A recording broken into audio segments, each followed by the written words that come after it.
L'État doit-il choisir le lieu d'exercice des médecins? D'après nos calculs, à Marianne, il y a à peu près 30% de la population française qui vit aujourd'hui dans un désert médical.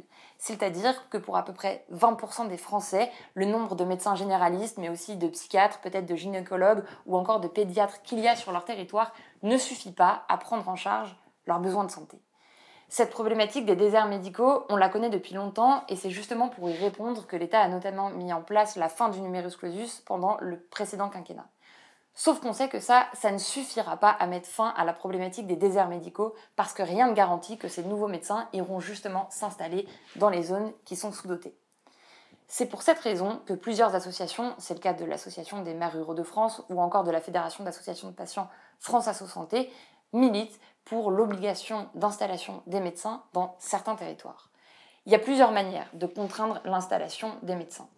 La première, c'est le conventionnement sélectif.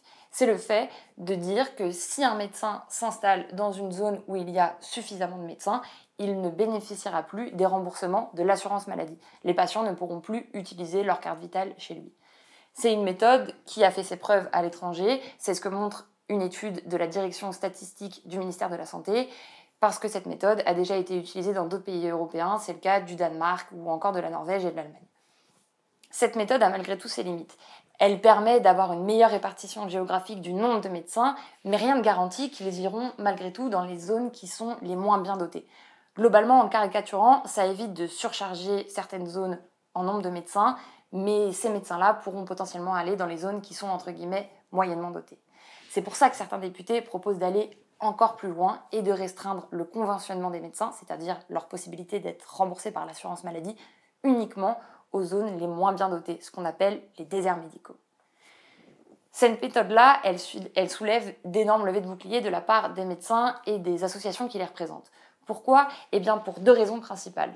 La première, c'est que ça pourrait, selon eux, dégoûter certains des étudiants à aller vers une carrière de médecine, parce que les futurs médecins n'auront pas forcément envie de s'entendre dire qu'après 10 années d'études, ils sont obligés d'exercer dans un territoire ou un autre. La deuxième raison, c'est qu'ils craignent qu'en envoyant ces nouveaux médecins, qui sont donc jeunes, dans les territoires les moins bien dotés, ils se retrouvent surchargés, ils fassent face à un afflux de patients qui va donc les surcharger et là encore les dégoûter de la profession.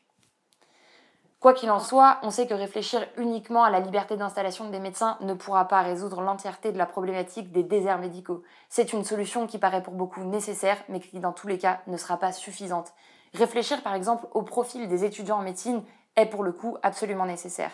On sait qu'en intégrant dans les études de médecine davantage d'étudiants qui viennent eux-mêmes de zones sous-dotées, on fera davantage en sorte que ceux-ci s'y installent par la suite.